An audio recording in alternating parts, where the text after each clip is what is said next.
வள்ளல் பெருமானுக்கு தந்தையாகவும் தாயாகவும் இருந்தது யார் அப்படின்றதுக்கு யாரை சுட்டி காட்டுவார்? அருட்பெருஞ்சோதி. ஏற்கனவே தாயாகி தந்தையுமாய் தாங்குகின்ற தெய்வம் அப்படின்னு சொல்லியிருக்கிறார். இந்த 126வது பாடலில் திருவருள் விளைதலில் சொல்வார், தந்தையும் தாயும் குருவும் யான் போற்றும் சாமியும் பூமியும் பொருளும் சொந்தநல் வாழ்வும் நேயமும் துணையும் சுற்றமும் முற்றும் நீ என்றே சிந்தையுற்று இங்கே இருக்கின்றேன். அப்போ யாரை நினைத்து கொண்டு, சிந்தையுற்றுனா நினைத்து கொண்டிருப்பது அருட்பெரும் ஜோதியை தான். சிந்தையுற்ற இங்கே இது நின் திருவுளம் தெரிந்ததே என் தாய்.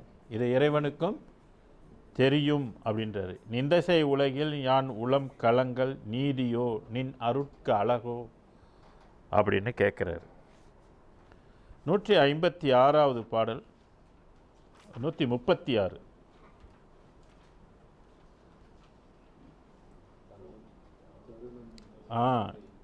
இப்போ எல்லாம் ஒன்று அப்படின்னு சொன்னாக்க இந்த பாடல் பொய்த்து போயிடும்.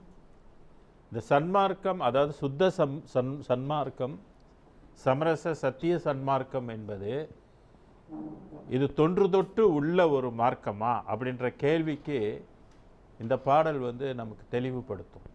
இல்லை, இது இப்போ தான் ஏற்பட்ட ஒரு மார்க்கம். இது அருட்பெரும் ஜோதியோடைய ஒரு தனி மார்க்கம். என் மார்க்கம் நின் மார்க்கமேன்னு இறைவன் வள்ளலார்கிட்ட சொல்கிறத நம்ம பார்க்கலாம்.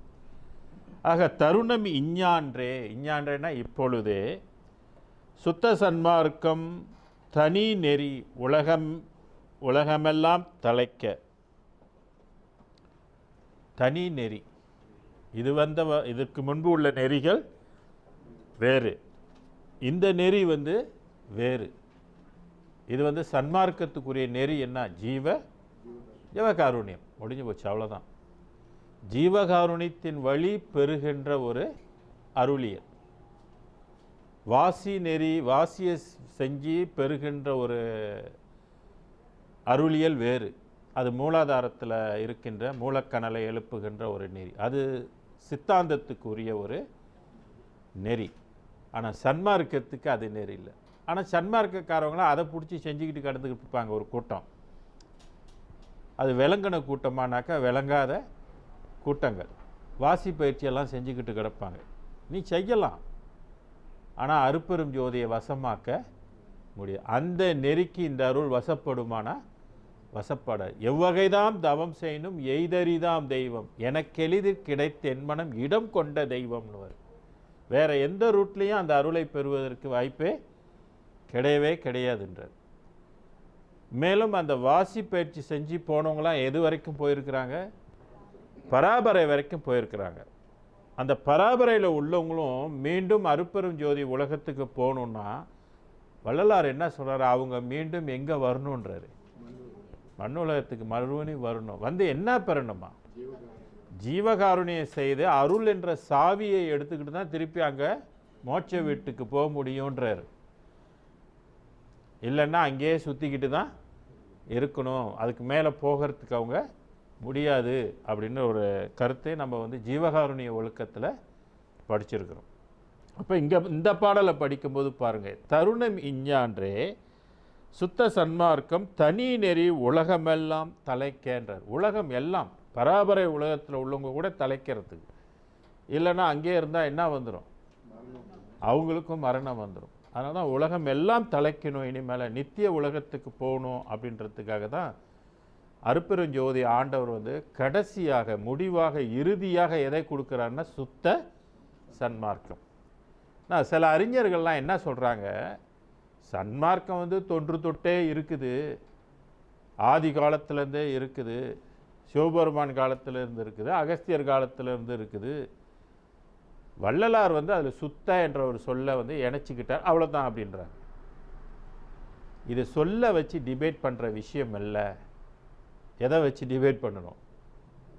நிலைகள், அருளியல், பாடியோடைய குவாலிட்டி, அதை என்ன பொருள் அந்த உடம்பு வந்து உருவாக்கப்படுது, அதை வச்சு கன்சிடர் பண்ணணும், அதை வச்சு ரிசர்ச் பண்ணணும், அதை வச்சு ஆர்கியூமெண்ட் பண்ணணும், அதை வச்சு அனலைஸ் பண்ணணும். சும்மா சொல்ல வச்சுட்டுனாக்கா இது வந்து மேலோட்டமான நுனிப்புள் உள்ளவங்க பேசுகிற பேச்சு இது. உண்மைங்களா இல்லைங்களா? ஆழமாக சுத்த என்று சொல்ல போட்டதுனால அது ஒன்று ஒரு சுத்தன்னு நினச்சிக்கிட்டாக்கா அதில் உள்ள தரம் நமக்கு விளங்குமா? அப்படியா பேசுறது? அப்படியும் பேசுகிறாங்க. பல அறிஞர் பெருமக்கள்லாம் அப்படியும் பேசுகிறாங்க. இது நம்ம வந்து ஏற்றுக்கொள்ள கூடாது. வள்ளலார் சுத்த என்ற சொல்லுக்கு வந்து பல அர்த்தங்கள் அதுக்கு இருக்குது. பழமையை விட இது மேம்பட்டு இருக்குது. பழமை கூட மாண்டு போகக்கூடியது இருக்குது. இது வந்து எக்காலத்திலும் மாண்டு போகாதது. அதுதான் சுத்த சன்மார்க்கம் அப்படின்னு சொன்னால் நம்ம வந்து அதை ரொம்ப சீப்பாக எடை போட்டு பார்த்துடக்கூடாது. ஏற்கனவே சொன்னது தான், அதையும் இது ஒன்று தான் அப்படின்னு பார்க்கக்கூடாது. அப்படி பார்த்தா அது வந்து நம்ம செய்கிற மிகப்பெரிய தவறு. ஸோ நம்ம அந்த தவறை வந்து திருத்தி கொள்ளணும். தருணம் இஞ்ஞான்றே சுத்த சன்மார்க்கம் தனி நெறி உலகெல்லாம் தலைப்ப கருணையும் சிவமே பொருளென கருதும் கருத்தும். இதற்கு முன்பு வந்தது என்ன கருத்து? அன்பும் சிவமும் பொருளென கருதுகின்ற கருத்து தான் முன்பு இருந்தது. அதுதான் அன்பே சிவம் அன்பே சிவம்னு சொல்லுவாங்க. அன்பும் சிவமும் இரண்டென்பார் அறிவிலார், அன்பே சிவமாவது யாரும் அறிகிலார், அன்பே சிவமாவது யாரும் அறிந்த பின் அன்பே சிவமாயிட்டிருந்தார் என்றார். திருமூலருடைய பாடலில் இது சொல்லப்பட்டது. எந்த வெளி? பராபர வெளி. ஆனால் இங்கே இவர் என்ன சொல்கிறாரு, அந்த அவங்க காலம்னா கடந்து 19ஆம் நூற்றாண்டில் வந்து இவருக்கு கருணையும் சிவமும் பொருளென காணும் காட்சியும் பெருக மற்றெல்லாம் மருள் நெறி என எனக்கறிவித்த வண்ணம் பெற்றிருக்கிறேன்னு சொல்லி 360வது ஒரு பாடலில் வந்து இருக்கும். ஆக அது தருணம் இஞ்ஞான்றே சுத்த சன்மார்க்கம் தனி நெறி உலகலாம் தலைப்ப கருணையும் சிவமே பொருளென கருதும் கருத்தும் உற்றெம்மானார் கழிப்பனர். எம்மானோர் என் போன்றவர்கள்லாம் கழிப்படைவதற்கு.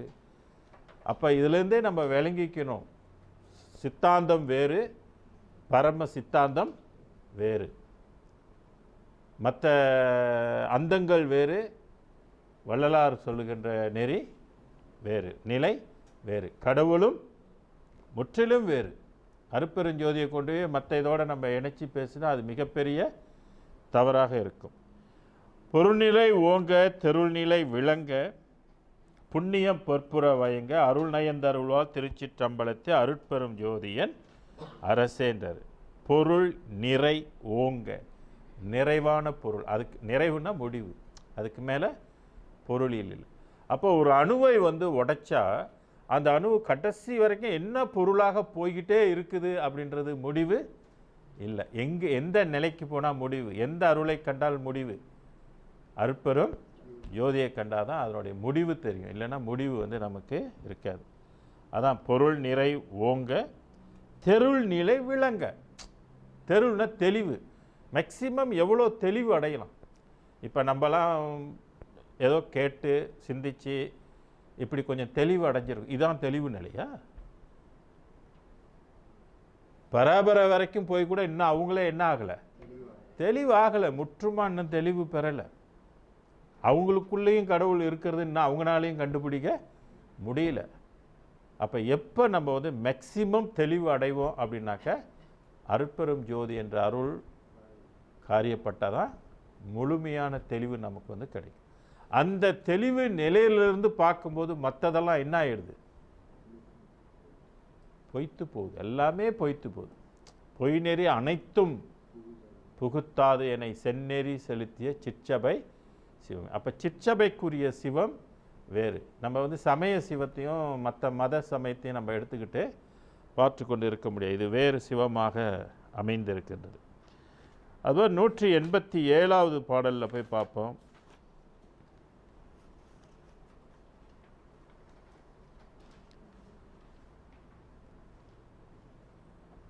என்ன சொல்லியிருக்காரு? 187.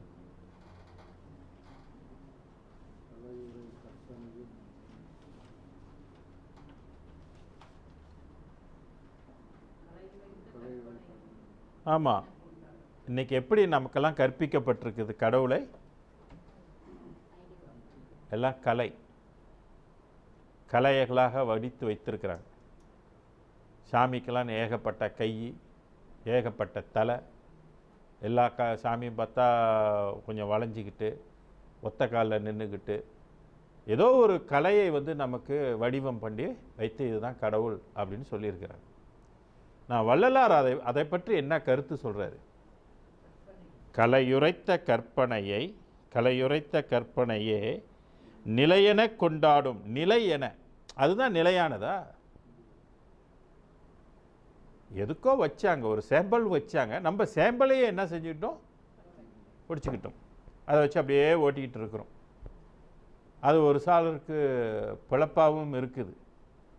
பலருக்கு அதனால் அறிவியல் வளர்ச்சிக்கு ஆன்மீகத்தை மேலும் உண்மை ஆன்மீகத்தை வளர்த்து கொள்ள முடியாமல் போகிறதுக்கு அது ஒரு தடையாகவும் இருக்குது. ஏன்னா அங்கே சொல்லி கொடுக்கறதுக்கும் ஆள் இல்லை, வேதம் படிக்கிறது இல்லை, எல்லாம் சிலையை பார்த்து நம்ம சாமி கும்பிட்டுட்டு போய்கிட்டே இருக்கிறோம். வேத ரகசியங்கள் படிக்கிறதுக்கு அங்கே வாய்ப்பு இல்லாமல் போய்விட்டு, அதுதான் கலையுரைத்த கற்பனையே நிலையென கொண்டாடும் கண்மூடி வழக்கமெல்லாம் மண்மூடி போகன்னார்.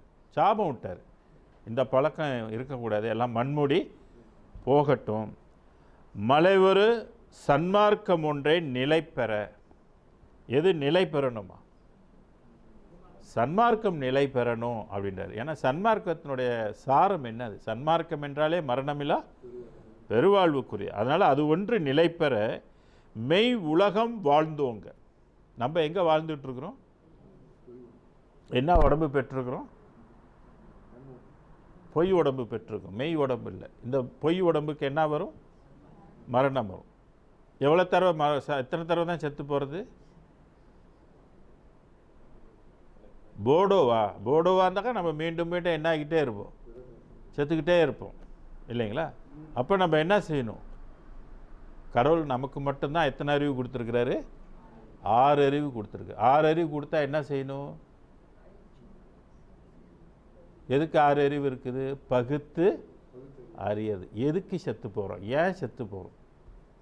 எதுக்கு கடவுள் இங்கே சாகர உலகத்தில் எதுக்கு நம்மளை படைச்சான்? சாகரத்துக்கு படைச்சானா? உண்மையிலே வாழ்கிறதுக்கு தான் படைச்சானா? நம்ம கடவுள்கிட்ட கேட்கணும், எதுக்கு நீ என்ன படைச்ச? அம்மா அப்பாட்ட போய் கேட்க முடியாது இல்லைங்களா? அம்மாட்ட போய் ஏன் என்ன படைச்ச, ஏன் என்ன பெத்தன்னா அவங்க என்ன பண்ணுவாங்க? என்ன பதில் சொல்ல முடியும்? அப்போ இதுக்கு பதில் எங்கே கேட்கணும்? ஏன்னா அவங்க இந்த உடம்பை செய்யலை. அப்போ யாரோ ஒரு ஆள் செஞ்சுருக்கிறாங்க. அம்மாவுக்கும் தெரியாது, அப்பாவுக்கும் தெரியாது, நீ தான் வருவன்னு அவங்களுக்கும் தெரியாது. அப்போ இதுக்கு பின்னால் என்னமோ ஒரு சூட்சமம் இருக்குது. ஸோ அந்த சூட்சமம் தெரியணும்னா நீங்கள் எங்கே போய் படிக்கணும்? வேதம் போய் படிக்கணும். வேதத்துக்குள்ளே தான் இந்த சீக்ரெட் சொல்லப்பட்டிருக்கு. ஸோ வேதத்தில் போய் படிக்கும்போது கடவுள் என்ன சொல்கிறாரு? கடவுள் இங்கே எதுக்கு ஒன்றை படைச்சென்ன எழுதி வச்சிருக்கிறாரு? மரணமில்லா பெருவாழ்வுக்கு தான் இந்த உடம்பு நான் டிசைன் பண்ணேன். ஏன்னா இந்த உடம்பு டிசைன் பண்ணால் தான் நான் உள்ளுக்கு என்ன வச்சுருக்கேன்? அகம் வச்சுருக்கேன், அகப்புறம் வச்சுருக்கேன், புறம் வச்சுருக்கேன், புறப்புறம் வச்சுருக்கிறேன் அப்படின்னு அவர் சொல்கிறாரு. இந்த புறம் நின்று கொடுத்த இடத்துல தான், அதாவது மனம் என்ற இடத்துல தான் நீ என்னை நினைக்க முடியும். வேறு யாருமே என்னை நினைக்க முடியாது. பாருங்கள், பராபரை வரைக்கும் போனவங்க கூட அவரை நினைக்க வாய்ப்பு கிடைக்கல. அகவலில் சொல்கிறல, வான் பெறற்கு அரிய வகையெல்லாம் விரைந்து நான் பெற அளித்த நாத மந்திரமே. வானில் உள்ளவங்களுக்கு கூட அந்த மந்திரம் கடவுளை நினைக்கிறதுக்கு வாய்ப்பு கிடைக்கலது. பராபரை தான் தெய்வம் நினச்சி அதை தான் எல்லாம் நினச்சிருக்கிறாங்க. ஆனால் அருப்பெரும் ஜோதி என்பதை யாருமே நினைக்கல. முதல்ல அந்த அருப்பெரும் ஜோதியை நினைக்கிறதுக்கு யார் வாய்ப்பு பெற்றிருந்தார்னாக்க வள்ளல் பெருமான். யார் உள்ளுக்கு முதல்ல கலந்ததுன்னாலும் வள்ளல் பெருமான் உள்ளுக்கு தான். யார் முதல்ல அந்த கடவுளினுடைய பாடுனாங்க? வள்ளல் பெருமான் தான். எந்த வேதத்திலிருந்து அந்த கடவுளை பற்றி நமக்கு எடுத்து சொன்னாங்கன்னாக்க ஆறாம் திருமுறையில் வள்ளல் பெருமான் தான் இந்த மாதிரி நமக்கு ஒரு உண்மை கொடுத்துருக்கிறார். அதனால் எதுக்கு இதெல்லாம் கொடுத்துருக்கிறானாக்கா, மெய் உலகம் வாழ்ந்து ஓங்க. கடவுள் தப்பிச்சுக்கிட்டாரு, சொல்லிட்டாரு, நீ உன்னை எதுக்கு படைச்சேன்னாக்க மெய் உலகம் வாழ்ந்து ஓங்கன்னா எப்பொழுதுமே ஓங்கி நிற்க, மரணமே வராத ஒரு வாழ்வு ஒன்று மனிதனுக்கு இருக்குது, அதுக்கு தான் படைச்சது என்பதை குறிப்பு இருக்குது. அதனால் மலைவரு சன்மார்க்கம் ஒன்றை நிலை பெற மெய் உலகம் வாழ்ந்தோங்க கருதி அருள் வழங்கினை எந்தனக்கே. இதுவரையில் கொடுத்ததெல்லாம் உண்மையான உலகமும் அல்ல. அங்கேயும் கொஞ்சம் நாளைக்கு வாழ்வாங்க, ஆனால் அங்கேயும் மரணம் வந்துடும். மெய் எக்காலத்திலும் அழியாத ஒரு வாழ்வு எங்கே வாழலான்னாக்கா அது எனக்கு மட்டும்தான் இறைவன் முதல்ல ரொம்ப உரிமையாக சொல்கிறார். என் தனக்கே அப்படின்னு சொல்கிறார். நம்ம ஆர்கியூமெண்ட் பண்ண முடியாது. ஏன்னா இந்த புக்கை வச்சுட்டு ஆர்கியூமெண்ட் பண்ணிங்கன்னா எந்த வாழ்க்கையும் அங்கே வந்து டிஃபைன் பண்ணுறதுக்கு வாய்ப்பே, நல்லா மொத்துன்னு அடி தான் விழுவுமே ஒழிய நீங்கள் டிஃபைன் பண்ண முடியாது. நீங்கள் எந்த வேதத்தை வேணுமாலும் கொண்டாந்து வச்சு பாருங்கள், ஆர்கியூமெண்ட் பண்ணி பாருங்கள், இந்த கருத்து கூட அது ஒத்து வருமா அப்படின்னு. ஒத்து வரத்துக்கு வாய்ப்பே இருக்காது. நல்லா விளங்கினால்தான் அது வந்து புரிந்து கொள்ள முடியும். ஆக மெய் உலகம் வழங்கின என் தனக்கே உழைவரும் இப்பொழுதே நல் தருணம் என நீயே உணர்த்தினை. இந்த தருணத்தில் தான் நீயே வந்து எனக்கு வந்து உணர்த்துற. எனக்கு ஒன்றும் இதை பற்றியே தெரியாது, இந்த வாழ்வை பற்றி எனக்கு தெரியாது, நீயே இந்த தருணத்தில் தான் வந்து எனக்கு உணர்த்தினை. இப்படி ஒரு வாழ்வு இருக்குது, எல்லா வாழ்வை விட இந்த நிலை வாழ்வு தான் ரொம்ப உயர்ந்த வாழ்வு என்று நீ எனக்கு உணர்த்தினை. வந்து அணைந்து அருள்வாய் உண்மை உரைத்தவனை. வந்து அணைந்து அருள்வாய் உண்மை உரைத்தவனே இறைவனை சொல்கிறாரு. சிலை நிகர் வன் மனம் கரைத்து, சிலை போன்ற வன் மனம் கரைத்து. ஏன்னா மனம் என்ன செய்யாது, எவ்வளோ மந்திரம் ஓடுனதுனாலும் சரியா, பாவம் ஐயர்கள்லாம் குருமார்கள்லாம் இந்த கோயிலில் இருந்துட்டு ஒவ்வொரு நாளும் காலையிலேருந்து மத்தியானம் வரைக்கும் சாப்பாட்டுக்கு போகணுன்னு 1 மணிலேருந்து 4 மணி நேரம் கொஞ்சம் ஓய்வாக படுத்து தூக்கிட்டு அப்புறம் வந்து ஓதலான்ட்டு என்ன செஞ்சிடறாங்க, லீவ் விட்டுட்டு போயிடுறாங்க. கோயில்கள்லாம் அப்படி தானே. அப்புறம் 4லேருந்து 9 மணி 10 மணி வரைக்கும் திறந்து வச்சுட்டு வரவங்களுக்கெல்லாம் என்ன ஓதணும், மந்திரம் தான். டிக்கெட் நீங்கள் வாங்கி கொடுக்க வேண்டியது, அவங்க உங்களுக்காக மந்திரம் ஓதி வாழ்நாள் முழுதும் அவங்களோட வேலையே மந்திரம் ஓதுறது தான் வேறு. அப்படியாப்பட்டவங்களுக்கு கூட மனம் என்ன செய்யறதில்ல, கரையிறதில்ல. நம்ம 2 வழி கொடுத்துட்டு மனம் கரையணும்னா எப்படி கரையும்? அவர் கணக்கில் ஓதுறவங்களுக்கே மனம் கரைய மாட்டேன். அப்போ மனம் கரையணும்னா என்ன பண்ணணும்? சாதாரணமாக மனம் கரைக்கணும்னா சித்தர்கள் எப்படி மனதை கரைத்தாங்க தெரியுங்களா? எப்படி கரைச்சாங்க? மூலாதாரத்திலேருந்து கனல், அந்த கனல் என்ன கொடுக்கும்? என்ன உஷ்ணம், இன்பம் கொடுக்கும் இல்லைங்களா? அந்த உலகத்தில் இன்பம் அனுபவிக்கிறதுக்காக கடவுள் கொடுத்தான். அவங்களுக்கு தெரிஞ்சு போச்சு, ஆகா இதில் வந்து காமத்தில் இந்த இன்பத்தை போட்டுனா நம்ம வந்து பாடையில் தான் போகணுன்னு தெரிஞ்சுட்டு என்ன பண்ணினாங்க, சாக்ரிஃபை பண்ணினாங்க. அந்த இன்பத்தை என்ன செஞ்சாங்க, வசமாக்குனாங்க. அந்த இன்பத்தை வந்து அவங்க வந்து உள்ளக்கூட்டில் கொண்டு வச்சாங்க.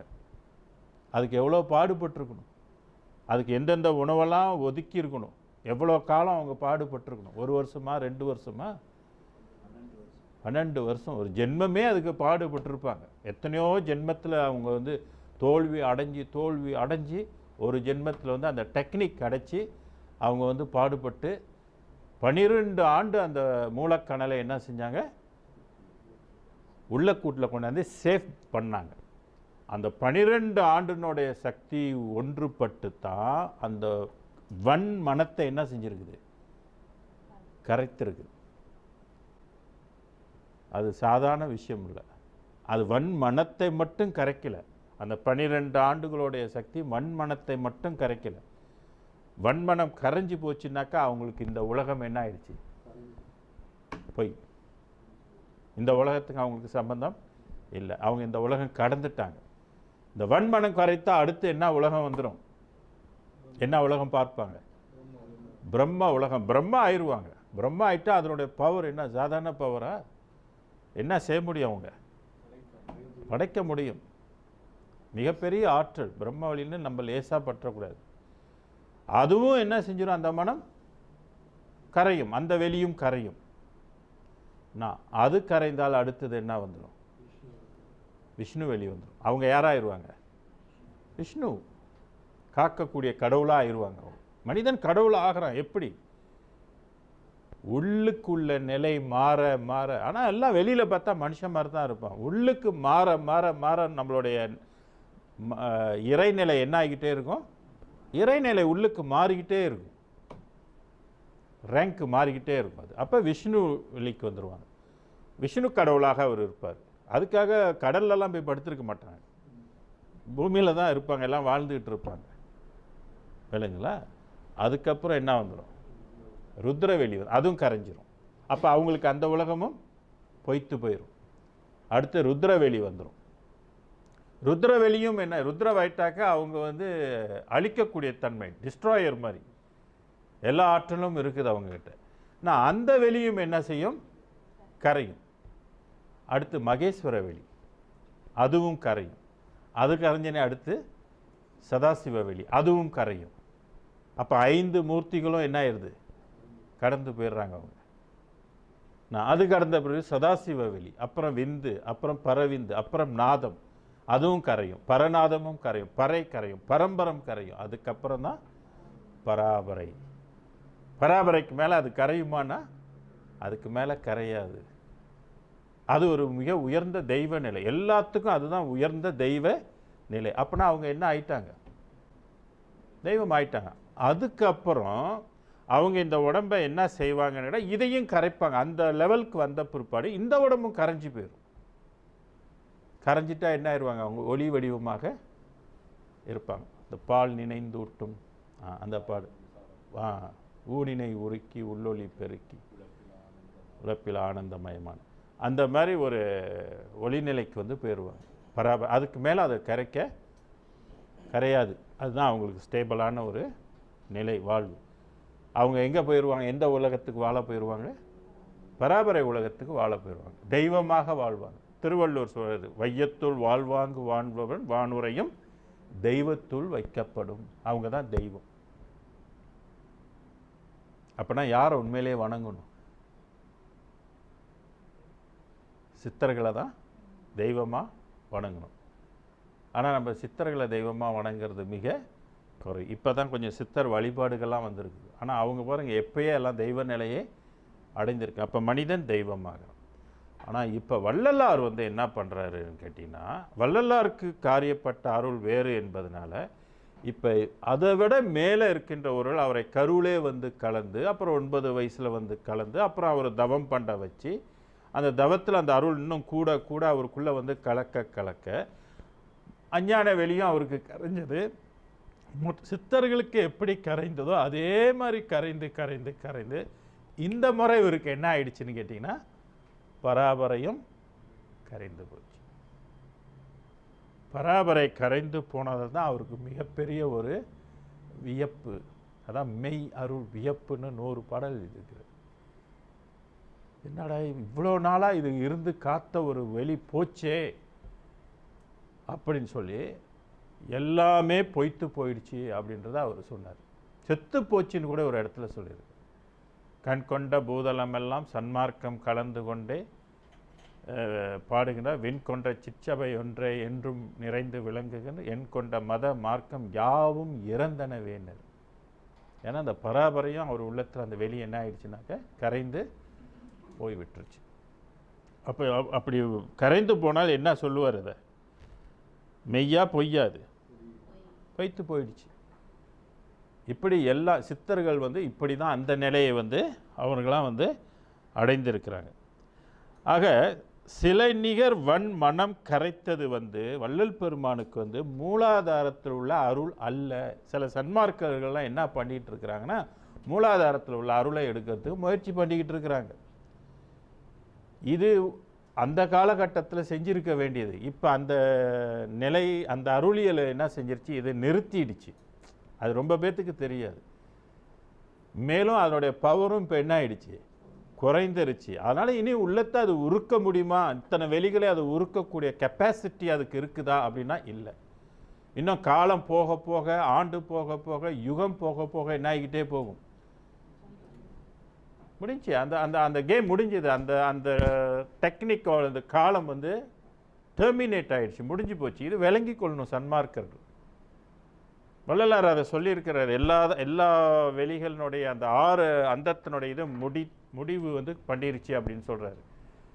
இனிமேல் யாரும் உய்ய முடியாது. அதனால் ஏன் வந்து மற்ற அருளை வந்து இவங்க நாடணும் அப்படின்ற ஒரு கேள்வி. ஏன்னா அவங்களுக்கு உண்மையிலே தெரியாது. அவங்க நினைக்கிறாங்க எல்லாம் ஒன்று தான், அதனால் பழைய சிஸ்டத்திலே நம்ம போய்கிட்டு இருப்போம்னு. இல்லை, நீங்கள் புதிய சிஸ்டத்தை தேடி எடுக்கணும், வடிகட்டி எடுக்கணும். இந்த வள்ளலாருடைய நெறியில் வந்து எப்படி அந்த இவர் அருளை வந்து எப்படி நாடி இருக்கிறாரு, எப்படி பெற்றிருக்கிறாரு, அந்த அருள் எத்தனை வெளிகளை கரைத்திருக்குது அப்படின்றது தெரியணும். ஏன்னா பராபரையும் கரைந்து போகும் அப்படின்ற ஒரு பாடலை இங்கே என்ன செஞ்சுருக்கிறாரு, நமக்கு கொடுத்துருக்கிறாரு. அப்போ இதெல்லாம் யூகத்தில் வந்து தெரிந்து கொண்டு செயல்படணும். இல்லைன்னா காலத்தை வீணடிச்சிருவோம், வேஸ்டான வேலையை செஞ்சிட்ருப்போம். அதனால் இங்கே வள்ளல் பெருமானோட வன் மனம் கரைத்து, கடவுள் அப்படி வச்சிருக்கிறாரு, ஓ மனதை உன்னால் கரைக்க முடியாது. என்ன பண்ணுவீங்க? வன்மனம் வந்து கரைக்கிறது வந்து சாதாரண இதில் அருளால் மட்டும்தான் நீங்கள் இப்போ வெளிக்குள் வெளி கடந்து இன்னைக்கு கூட பாருங்கள், இந்த மெடிடேஷனை பற்றிலாம் இன்றைக்கி பேசிகிட்டு இருந்தாங்க பிரம்மகுமாரிகளோட நிகழ்ச்சியில். எவ்வளோதான் நீங்கள் உள்ளுக்கு போவீங்க, எவ்வளோதான் உள்ளுக்கு ஆன்மா ஆன்மா ஆன்மான்னு எத்தனை ஆண்டு நீங்கள் ஆன்மாவை நினச்சிட்டு இருப்பீங்க சொல்லுங்கள்? ஏன் வள்ளலார் வந்து அருளை தேடுங்கன்னு சொன்னார், ஆன்மா ஆன்மான்னு உங்களை நினைக்க சொல்லலையேங்க. என்ன சொல்லிட்டு போயிருக்காரு?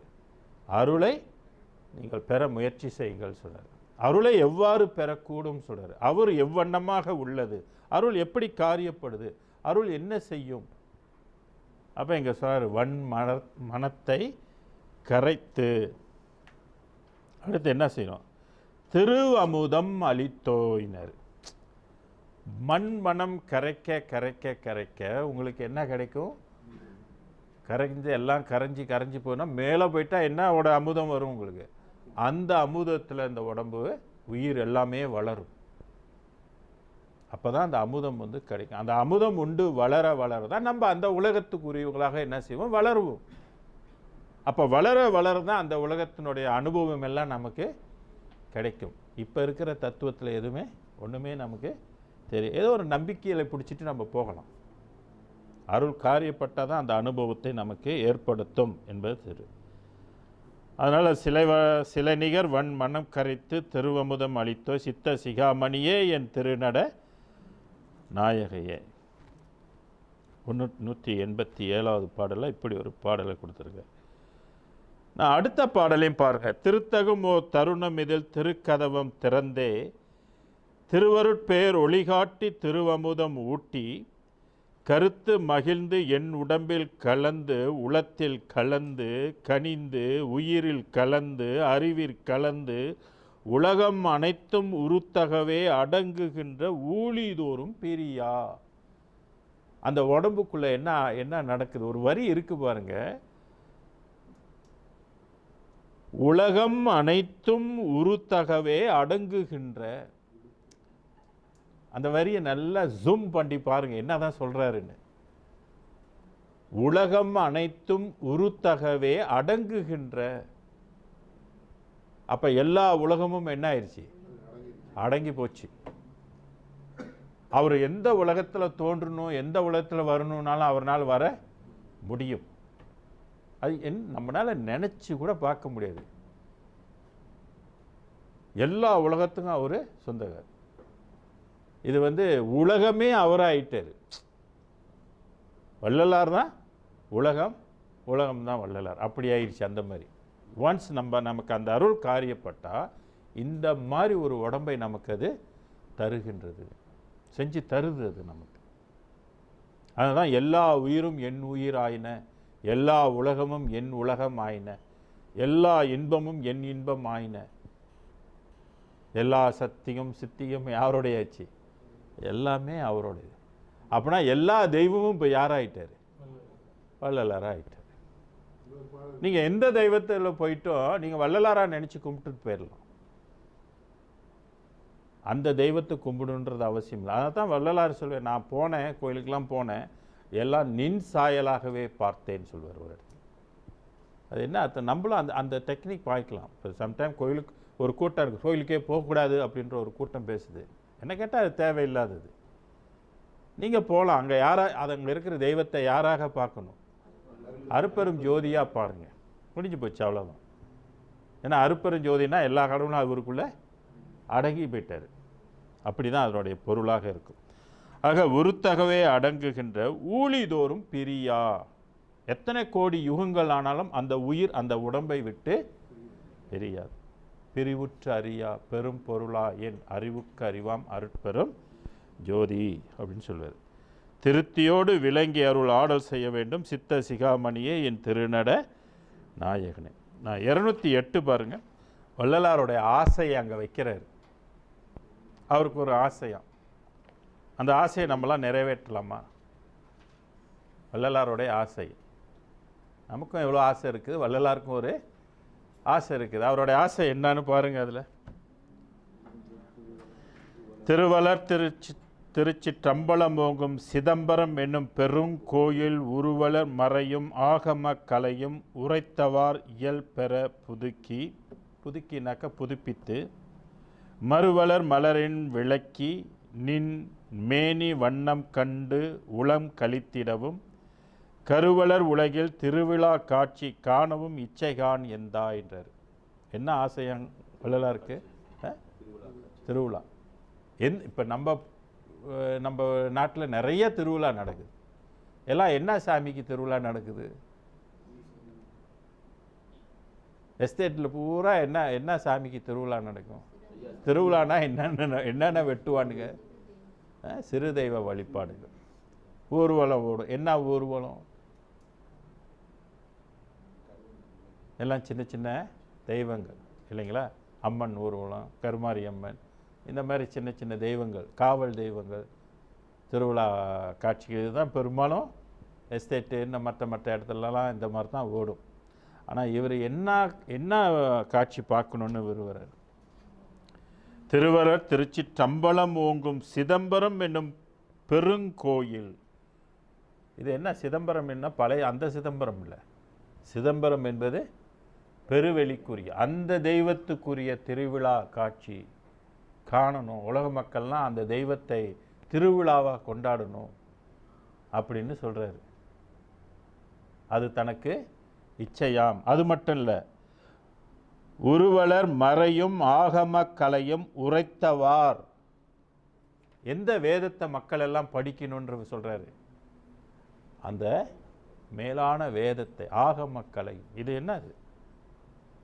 அதுதான் ஆகம முடிமேல் ஆரண முடிமேல் ஆக நின்று ஓங்கிய அருட்பெரும் அருட்பெருஞ்சோதி கொடுத்த ஆகமம், அருட்பெருஞ்சோதி கொடுத்த ஆரணம் வேதம். இதை என்ன செய்யணும்? படிப்பிக்கணும், மற்றவங்களுக்கு எடுத்து இதை விளக்கணும். ஒரு தடவை படித்தா போதுமா? தொடர்ச்சியாக என்ன செய்யணும்? படிச்சுக்கிட்டே இருக்கணும், ரிப்பீட்டிஷன் பண்ணிக்கிட்டே இருக்கணும். முடிக்கவே முடியாது இதை. ஏன்னா படிக்க படிக்க படிக்க நமக்கு தெளிவு கூடிக்கிட்டே போகும். தெரியாததெல்லாம் நம்ம இதில் தெரிய தெரிய தெரிய நமக்கு சில பக்குவத்தையும் இது ஏற்படுத்தி கொடுக்கும்.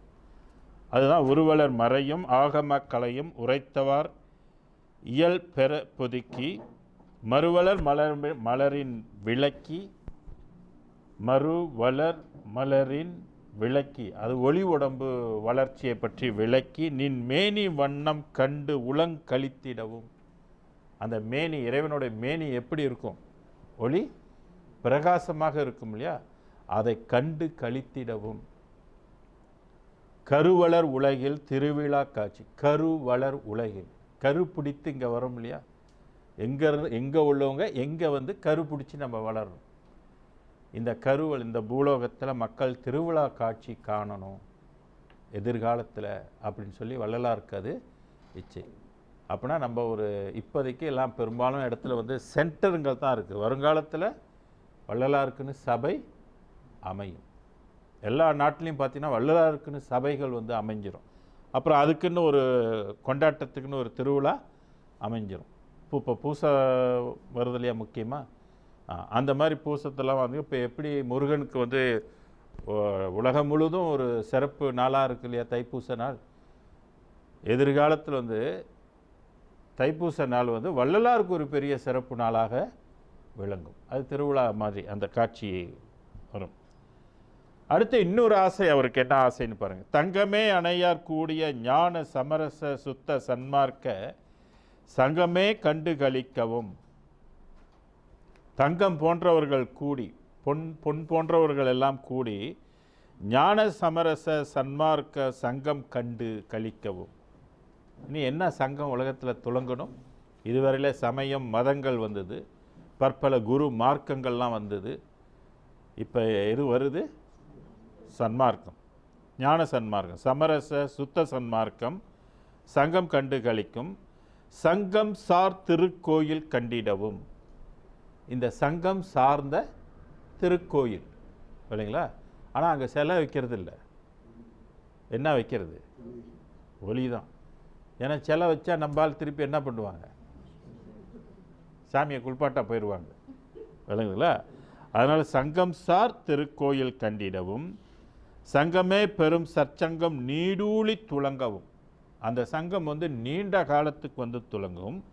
சங்கத்தில் அடியேன் அங்கமே குளிர. அந்த இடத்துல நான் வந்து சந்தோஷப்பட்டு நின்றனை பாடி ஆடவும் இச்சைகான் எந்தாய். அந்த இறைவனை பாடவும் சரிங்களா? இச்சைகான், இது அவருடைய ஒரு இச்சை. அப்போ என்ன, சன்மார்க்கத்துக்குன்னு ஒரு கோயில் அமைந்து அந்த சன்மார்க்கத்தில் சன்மார்க்கிகளாக வந்து இறைவனை வந்து பாடுறத நான் பார்க்குறது எனக்கு ரொம்ப சந்தோஷம். ஏன்னா இப்போ இருக்கிறதெல்லாம் சமயம் சார்ந்ததாகவே இருக்கின்றது அப்படின்னு சொல்லுது. ஓகே, இன்னொரு ஆட்சி என்னன்னு பார்ப்போம் அவருக்கு. கருணையே வடிவாய் பிறருக்கு அடுத்து கடும் துயர் அச்சமாதிகளை தருண நின் அருளால் தவிர்த்து அவர்க்கு இன்பம் தரவும். வன் புலை கொலை இரண்டும் ஒருவிய நெறியில் உலகெல்லாம் நடக்க உஞ்ஞாற்றவும். அம்பலம் தனிலே மருவிய புகழை வலுத்தவும் நின்னை வாழ்த்தவும் இச்சைகான் என்றார். என்ன ஆசை அவருக்கு? கருணையே வடிவாய் பிறர்களுக்கு அடுத்த கடும் துயர் அச்சமாதிகளை, மற்றவங்களுக்கு வரக்கூடிய கடுமையான துன்பங்களும் துயரங்களையும் தருண நின் அருளால் தவிர்த்து, உன்னுடைய அருள் கொண்டு அதை நீக்கி இன்பம் தரவும். அகவலே கடைசி அதுதானே வருது. இன்பம் தரவும். வன் புலை கொலை இரண்டும் நீக்கிய நெறி. ஒருவிய நிலைன்னா அது ரெண்டும். இந்த உலகமே இன்னைக்கு என்ன நெறியில் இருக்குது? கொலை நெறியில் இருக்குது. அதான் சொல்கிறாரு, வன் புலை கொலை இரண்டும் ஒருவிய நெறியில் உலகெல்லாம் நடக்க. இப்போ நடக்குதா? இப்போ தான் லேசாக வந்துக்கிட்டு இருக்குது. இப்போ தான் உயிர்கொலை கொல்லாமையை பற்றி எல்லாரும் பேசிட்டு வராங்க. சில நாடுகளும் மாறிக்கிட்டு வருது. சில அருளாளர்களும் இப்போ வந்து அதை உணர்ந்துக்கிட்டு, சில மக்களும் திருந்திக்கிட்டும் வந்துட்டுருக்காங்க. ஆனால் மெஜாரிட்டி யார் இருக்கா? கொலையும் புலையும் தான் மெஜாரிட்டி. அப்போ இது வளருது. இது வளரலன்னு நம்ம சொல்ல முடியாது. இன்றைக்கி சைனீஸ் எடுத்துக்கிட்டாங்களா எவ்வளோ பேர் வெஜிடேரியனாக இருக்கிறாங்க சரிங்களா? ஸோ வள்ளலாருடைய கான்செப்ட் வந்து அவர் என்ன விரும்பினாரோ அது இப்பொழுது வளர்ந்து கொண்டே வருது. நான் எதிர்காலத்தில் வந்து அது இன்னும் வளர்கிறதுக்கு நிறைய வாய்ப்புகள் இருக்கு. வாய்ப்புகளும் ஏற்படுத்தப்படும். எப்படி ஏற்படுத்தப்படும்? அறிவில் ஒரு சாரர் வந்து அறிவுபூர்ணமாக மாற்றிக்குவாங்க, சொன்னால் மாற்றிக்குவாங்க. சில பேர் அறிவினால் திருத்த முடியாது. அப்போ அவங்கள எப்படி திருத்தணும்? பயம் பொருத்தி தான் திருத்தணும். மனிதன் எதுக்கு பயப்படுவான்? செத்து போகிறதுக்கு பயப்படுவான். அப்போ அதுங்களுக்கு ஒரு வைரஸை வந்து அழிக்க முடியாத ஒரு வைரஸை கடவுள் ஒரு அவதாரம், வைரஸை அவதாரம் எடுத்தார்னு வைங்க, முடிச்சு அவ்வளோதான். நீ ஓடி போயிடுவ, அதை கண்டாலே ஓடி போயிடுவ. ஸோ அது ஒரு காலம் வந்து அதுவும் வரும். அப்படி அது மட்டும் இல்லாமல் அம்பலந்தனிலே மருவிய புகழை வலுத்தவும், இறைவனுடைய புகழ். எப்பாரும் எப்பதமும் எங்கனம் நான் சென்ற எந்தை நினைது அருட்புகழை இயம்பியிடல் வேண்டும். பெரியன் அருட்பெருஞ்சோதி பெருமான் பெரும்புகழை பேசுவதே பெரும் பேர் என்று உணர்ந்தேன் அப்படின்னு சொல்கிறா இல்லையா? அப்போ எல்லாத்துட்டையும் யாரை பற்றி பேசணும்? அருட்பெரும் ஜோதியின் புகழை பற்றி பேசவும் வாழ்த்தவும் இச்சைகான் எந்தாய் அப்படின்றாரு. நான் இன்னொரு இச்சை சொல்கிறாரு. மண்ணுலகத்திலே உயிர்கள் தாம் வருந்தும் வருத்தத்தை ஒரு சிறிதேனும் கண்ணுற பார்த்தும் செவியுற கேட்டும் கணமும் நான் சகித்திட மாட்டேன். என்னரும் எனக்கே நின்னருள் வளர்த்தால் இசைத்த போதெல்லாம் நன்னும் அவ்வருத்தம் தவிர்த்தல் நல் வரம் தான் நல்குதல் எனக்கு இன்சை. இன்னொரு ஆசை என்னன்னாக்கா, இந்த உலகத்தில் உள்ளவங்களுடைய துன்பத்தெல்லாம் போக்குறதுக்கு எல்லாம் துன்பத்தை பற்றியே பேசிகிட்டு இருக்கிறாங்க, கேட்டுட்ருக்குறாங்க. அதை தீர்க்கறதுக்கு எனக்கு உன்னுடைய அருளை எனக்கு கொடுக்கணும் என்பதுதான் என்னுடைய ஆசை. இப்போ வள்ளலார் இறைவன் கொடுத்துட்டாரா இல்லையா? எல்லாம் கொடுத்துட்டாரு. ஸோ அந்த மாதிரி சில ஆசைகளை அவருக்கு வச்சிருக்கிறார். ஸோ அவருடைய ஆசையும் நம்ம என்னன்றதை தெரிந்து கொண்டோம். நான் 2208 இப்போ 215 பாருங்கள். தானலாதிரையும் தான் அலால் இறையும் உயிர் கசைவில்லா தலைவனே. அது இல்லாமல் எந்த ஒரு அணுவும் உயிரும் என்ன செய்யாது? அசையாது. அப்போ எது எல்லா உயிருக்கும் எது ஆதாரமாக இருக்குதுன்னா அருட்பெரும் தானலால் இறையும் உயிர் கசைவில்லா இறையும்னாக்கா அணுவளவு கூட உயிர் கசைவில்லா தலைவனே திருச்சி தம்பலத்தே வானலால் வேறொன்று இல்லை. எல்லாம் எப்படி இருக்குது? வானலால் வேறொன்று இல்லை. வள்ளலார் கண்ணுக்கு இறைவன் எப்படி காட்சி கொடுக்குறாரு?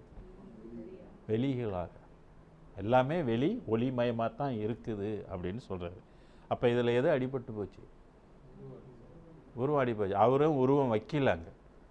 அப்போ நம்ம ஆளுங்க இந்த வழிபாட்டுக்கு சில பிரச்சனைக்கெலாம் இந்த பாடலை எடுத்து வைக்கலாம் இல்லைங்களா? வள்ளலாருடைய வழிபாட்டு முறை எப்படின்னாக்க ஸ்பேஸ் வழிபாடு, ஒளி வழிபாடு. அந்த ஒளி புறத்தில் நம்ம ஏற்றி வைக்கிற ஒளியில் அது ஒரு மரியாதைக்கு நம்ம வைக்கிறோம். ஆனால் இந்த ஒளி சென்ற வாரத்தில் நம்ம படித்தோம், தூண்டாத மணி விளக்காய் துலங்குகின்ற ஜோதி. அது எண்ணெய் ஊற்றியோ திரி வச்சோ உண்டாக்குற ஜோதி அல்ல. இதெல்லாம் இல்லாமலே அது இயற்கையாகவே இருக்கின்ற ஒளி. ஸோ அதை இந்த பாடலையும் அதுக்கு நம்ம எடுத்துக்கலாம். தானலால் இறையும் உயிர் கசைவில்லா தலைவனே திருச்சிற்றம்பலத்தே வானலால் வேறொன்றில்லை என உரைப்ப வயங்கிய மெய் இன்ப வாழ்வே ஊனலால் உயிரும் உளமும் உள் உணர்வும் உவப்புற இனிக்கும் தெல் அமுதே. ஊன் மட்டுமில்லை, உயிரும் உள்ளமும் உள் உணர்வும் உவப்புற இனிக்கும் தெல் அமுதே.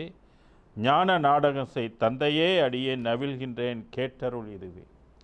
நான் என்ன விண்ணப்பம் செய்கிறதுனோ இறைவா நீ எனக்கு கேட்டதுக்கு அருள் செய் அப்படின்னு சொல்கிறது. என் உயிருக்கு உயிராம் தெய்வமே. நமக்கெல்லாம் உயிர் இருக்குது. இந்த உயிருக்கு உயிராக எது இருக்குதுன்னா அருட்பெரும் ஜோதி. என் உயிருக்கு உயிராம் தெய்வமே என்னை எளிமையும் காத்தருள் இறைவா. எளிமைனாக்க எடுக்கக்கூடிய எந்த பிறப்புலையும் துணையாக இருந்து காக்கக்கூடிய இறைவா.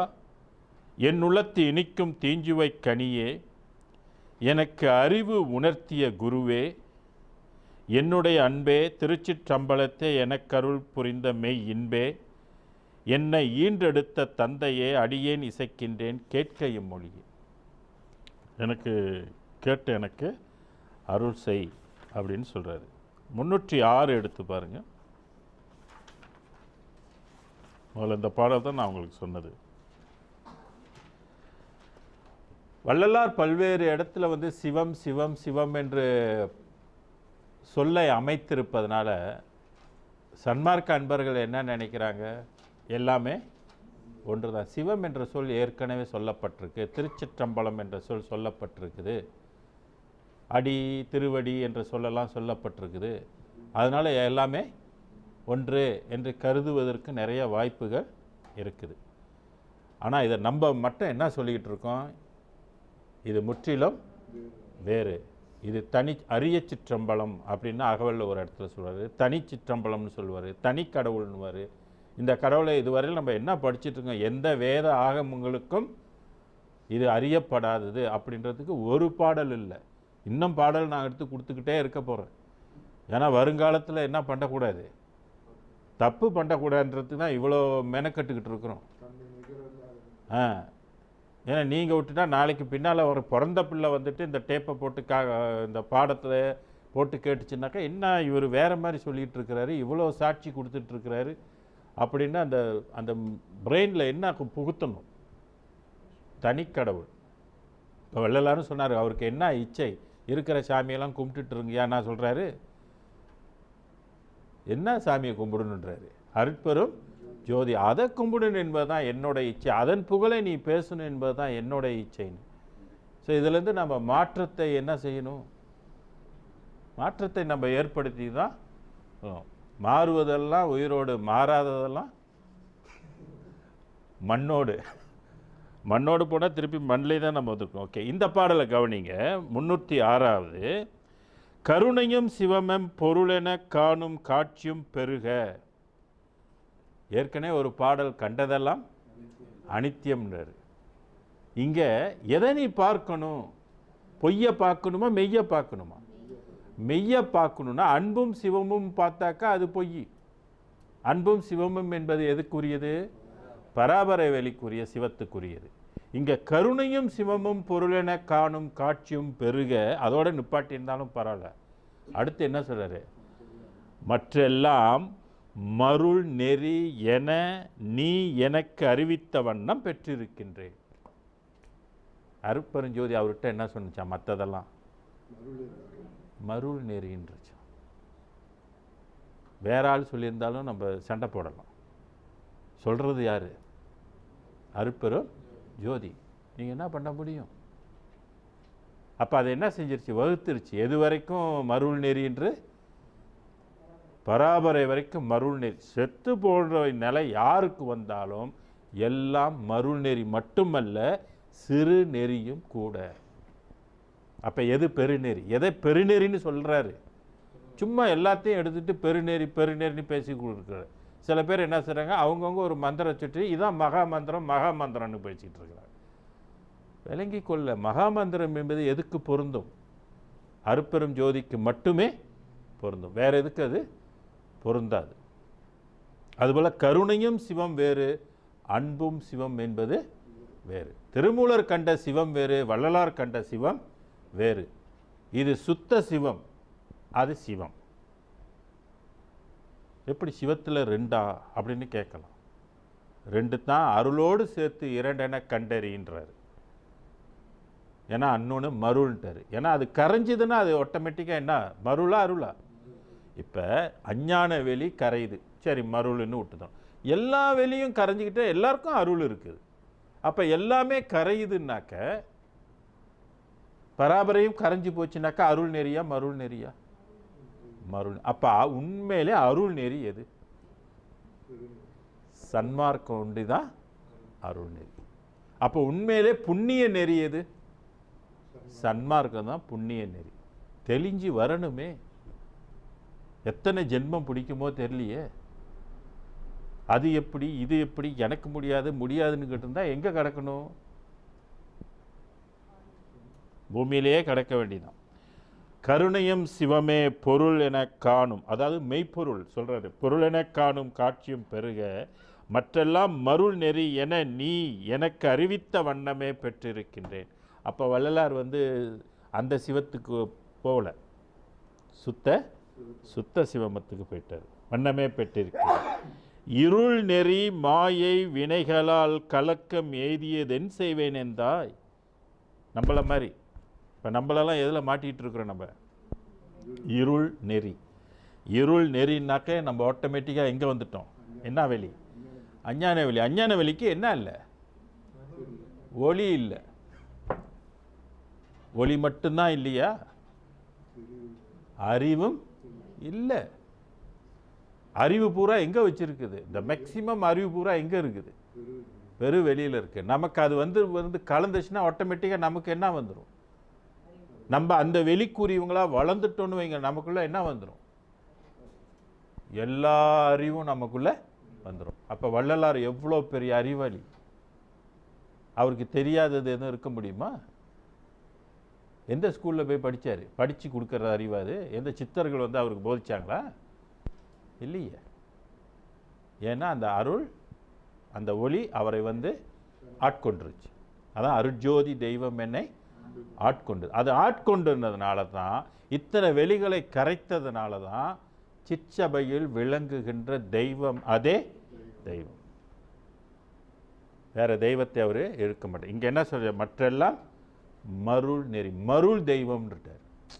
சிற்சபையில் விளங்குகின்ற தெய்வம் மட்டும்தான் தெய்வம். இப்படி சுத்தல்ல விட்டா அந்த பூமியை, இவனுக்கு மனுஷனுக்கு இருக்கிறதோ 6 அறிவு.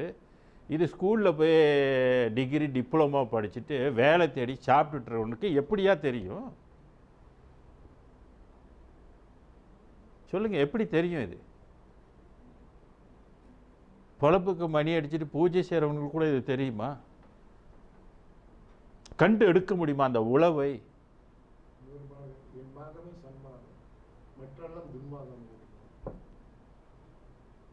எப்படி உலகம் எப்படி ஏமாற்றப்பட்டிருக்குது, எந்த அளவுக்கு நம்ம தூக்கி போட்டு இதை வந்து குரங்கு பிடி மாதிரி இந்த வேதத்தை வந்து பிடிச்சி உயரணும்.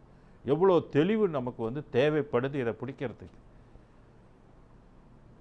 காலையில் எழுந்திரிச்சா நம்ம ஓடி பொழப்பு காசு தேடி ஆகணும், பிள்ளைக்குட்டியை காப்பாற்றி ஆகணும், அதுக்கு காசு இதுக்கு காசு, தொட்டதுக்கெல்லாம் காசு கட்டிகிட்டு இருக்கிறோம்.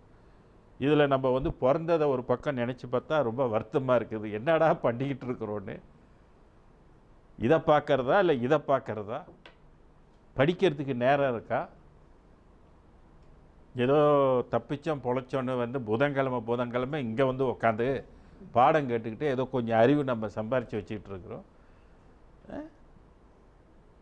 ஒரு உண்மையை அடைஞ்சி அந்த உண்மையை போய் அடையிறதுக்கு மனிதனுக்கு இருக்கிற பிரச்சனைக்கு இது என்ன சாதாரண விஷயங்களா?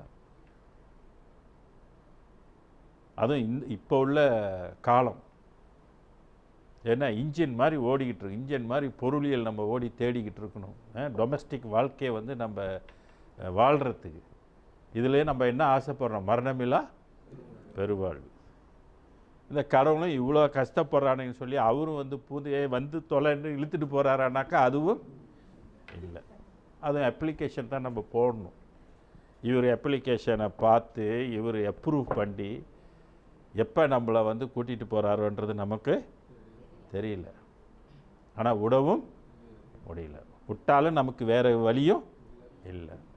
சரி, எப்போ வேணுமாலும் நீ கூட்டிகிட்டு போயான்னு சொல்லி அவர்கிட்ட நம்ம என்ன பண்ணிடணும்? சரண்டர் பண்ணிடணும், பிடிச்சிக்கணும். நான் எல்லாத்தையும் விட்டுறேன், உடனே பிடிச்சிக்கிறேன், நீ எங்கே கொண்டு என்னை சேர்த்தாலும் சரி அப்படின்னு இவரை நம்ம பிடிச்சிக்கணும். பிடிச்சிக்கிட்டா வாய்ப்பு இருக்குது, தப்பிச்சு வரணும். இவ்வளோ வேதத்தை போட்டு வச்சிருக்கிறார், மறைச்சி வச்சிருக்கிறார். போட்டு கடைசியாக கொண்டாந்து இந்த உண்மையை போட்டு அவர்கிட்ட கடவுள் சொல்கிறாரு, கருணையும் சிவமும் தாம்பா உண்மை, மற்றதெல்லாம் மருள் நெறி எனக்கு அறிவித்த வண்ணம் பெற்றிருக்கின்றேன். நல்ல வேலை பெற்றவர் அவரோட போனாருனாக்கா போச்சு, நம்மளாம் மாட்டிக்கிட்டோம். இந்த பாடல் அப்படியே நமக்கு கொடுத்தது. ஒவ்வொரு கடவுளும் நாங்களும் இப்படி கான்வர்சேஷன் பண்ணிக்கிட்டோம். நீங்கள் கொஞ்சம் பார்த்து தெரிஞ்சுக்கிங்க, யூகத்தில் தெரிஞ்சுக்கிங்க. கடவுள் இத்தனை வெளிகளை அவன் போலியாக வைக்கல. மேக்சிமம் வரைக்கும் எதை வச்சிருக்கிறாரு? போலியை வச்சு. போலிக்கு பின்னால் தான் இவர் உண்மை கடவுளாக இருக்கிறாரு. ஸோ நீங்கள் எங்கே வரணும்? கடைசி வரைக்கும் எந்த எல்லைக்கு வரணும்? பெருவெளிக்கு வரணும். பெருவெளிக்கு நீங்கள் வரணும்னா எல்லாத்தையும் என்ன செய்யணும்? பொங்குஸ் பண்ணணுன்றார். பொங்குஸ் பண்ணலன்னா முடியாது. இருள் நெறி மாயை வினைகளால் கலக்கம் எய்தியதென் செய்வே. ஏன் நம்ம புரிஞ்சு கொள்ள முடியல அப்படின்னா எதில் நம்ம மாட்டிக்கிட்டு இருக்கிறோம்? இருள் நெறி மாயை வினைகள். ஐயோ, ஒன்றுலேயே தப்பிக்க முடியாதுங்க. மாயை என்ற ஒன்றுலேயே நம்மளால் வெளியே வர முடியாது. அந்த மாயை வெல்றதுக்கு நமக்கு சக்தி கடவுள் கொடுக்கல. இல்லை எந்த இடத்துக்காவது போய் எதுலையாவது போய் தலையில் தண்ணி அள்ளி ஊற்றிக்கிட்டு மாயை போகுமானாக்கா அப்படியும் இல்லை. வினை எத்தனை ஜென்மத்தில் நம்ம செஞ்ச வினை ஒரு பக்கம் வந்து என்ன செய்யுது? அது ஊட்டுது. அது ஒரு இன்டர்நெட் சிஸ்டம் வச்சுட்டு இயக்குது. எங்கேயோ ஒரு ஆள் பிறக்குறான், இங்கேயோ ஒரு ஆள் அம்மா பிறக்குது, ரெண்டையும் கொண்டாந்து இணைச்சி விட்றோம். அப்புறம் அதுக்கு வந்து ஒரு பிள்ளைங்கள்லாம் பிறக்க எல்லாம் வினை வசத்தால் வந்து என்ன செய்யுதுன்னா அமைஞ்சு கொண்டு இருக்குது. எப்படி நம்ம வந்து வெல்றது? வினையை நம்மளால் வெல்றது நம்மகிட்ட பவர் இருக்குதா? ஒருவன் ஒருவன் முதலாளி, உலகில் மற்றவன் தொழிலாதி. விதியை வெல்பவன் வினையை நினைப்பவன் ஏமாளி, அதை வென்று முடிப்பவன் அறிவாளி. எந்த அறிவு வச்சுட்டு நம்மகிட்ட நிறைய அறிவு இருக்குது. எது வரைக்கும் கொண்டு போயிட்டான் அறிவு? இப்போ என்னென்னலாம் கண்டுபிடிச்சிட்டான் அறிவை கொண்டு, ஆனால் வினையை வெல்ல முடியல. அதான் சொல்கிறாரு, இருள் நெறி மாயை வினைகளால் கலக்கம் எய்தியேன் என் செய்வேன். நம்ம கதை நமக்கு சொல்கிறாரு, இது அவருக்கு இல்லை. நம்ம இதில் மாட்டிக்கிட்டு இருக்கிறோம். என் செய்வேன் என்றாய் தெருநிலை இன்றி கலங்கினேன். இப்படி தான் ரொம்ப பேர் என்ன பண்ணியிருக்காங்க, தெளிவு இல்லாமல் எல்லாம் என்ன பண்ணிட்டு இருக்காங்க, கலங்கினேன். திருமூலர் அழகாக சொல்லுவார், மண்ணிற் கலங்கிய நீர் போல் மனிதர்கள்லாம் எப்படி வாழ்கிறாங்கன்னு கேட்டால், தண்ணி வந்து மழை பெஞ்சால் எந்த மண்ணில் ஓடுதோ அந்த தண்ணி என்ன நிறமாக மாறிடும், அந்த மண் நிறத்துக்கு போயிடும். கருப்பு மண்ணில் தண்ணி ஓடுச்சுன்னா எல்லாம் தண்ணியும் கருப்பாயிடும் இல்லையா? அது மாதிரி நம்மலாம் வந்து கலங்கி இருக்கிறோன்னு சொல்கிறார், தெளிவு இல்லாமல் இருக்கிறோன்னு சொல்கிறார். எதில் கலங்கி? எண்ணீர் கலங்கி இறைவன் இவன் எண்ணார். எண்ணங்கள் நமக்கு இந்த அஞ்ஞான வெளியில இருந்தால் நமக்கு எண்ணங்கள் எப்போதும் என்ன செஞ்சுக்கிட்டே இருக்கும், உதித்து கொண்டே இருக்கும். பாருங்க கடவுள் எப்படி வச்சிருக்கிறான் பாருங்க. இத்தனை மேலெல்லாம் எண்ணங்கள் ஓடாது, அப்படியே நிசப்தமாக இருக்கும். கீழே இறங்க இறங்க அந்த வெளி வரும்போது ஆட்டோமேட்டிக்காக அந்த வெளிகளுக்கு என்ன வந்துடுது, எண்ணங்களை அது வந்து விருத்தி செய்யக்கூடியதாக வெளிகளாக இருக்குது. அதாவது நம்ம கண்ணை மூடினா கூட என்ன வருது, எண்ணங்கள் நமக்கு உதிச்சுட்டே இருக்கும்.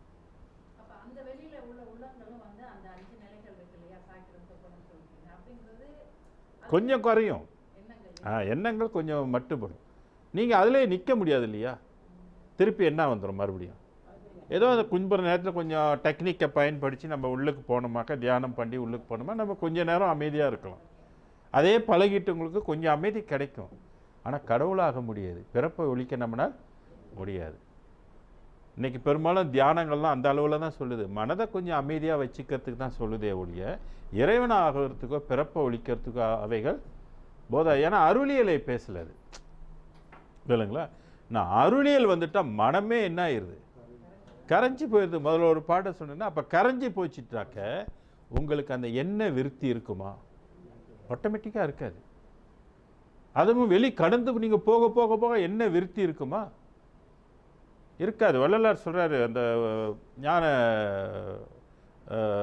ஜீவகாருண்ய ஒழுக்கத்தில் அந்த உடம்பு பெற்ற முத்தேக பெற்றவங்களுக்கு வந்து அவங்களுக்கு என்ன ஓட்டம் இல்லைன்ற, ஆனால் நினைச்சாங்கன்னா என்ன ஒரு நொடியில் எல்லாம் அறிஞ்சு கொள்வாங்கன்றார். அவங்களுக்கு வந்து பற்று இருக்காது, பேசணுன்னு ஒன்றும் இருக்காது. பேசணும்னு நினச்சா உடனே பேச முடியும், எங்கே இருந்தாலும் எங்கே உள்ளவங்கள்ட்டையும் அவங்க பேச முடியும் அப்படின்னு சொல்கிறாரு.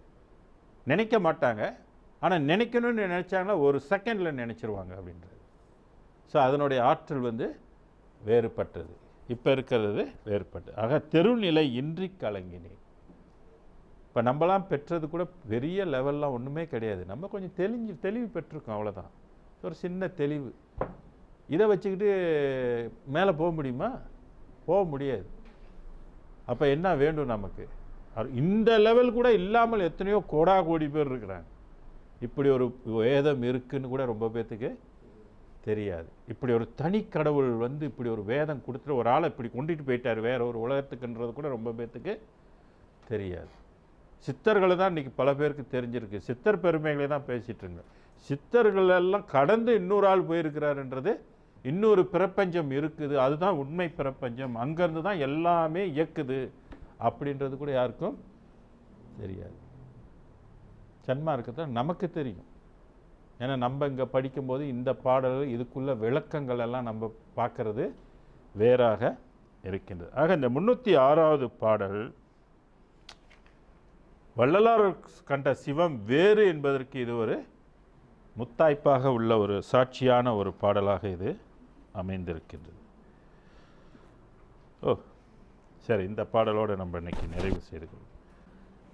அருட்பெரும் ஜோதி அருட்பெரும் ஜோதி தனிப்பெரும் கருணை அருட்பெரும் ஜோதி திருவருட்பிரகாச வள்ளலார் திருவடிகளே சரணம். சர்க்குருநாதா சர்க்குருநாதா சன்மார்க்க சங்கம் தலைக்க அருள்தாதா கொல்லா நெறியே குவளையமெல்லாம் ஓங்குக எல்லா உயிர்களும் இன்புற்று வாழ்க வள்ளல் மலரடி வாழ்க வாழ்க வள்ளல் மலரடி வாழ்க வாழ்க. அருட்பெரும்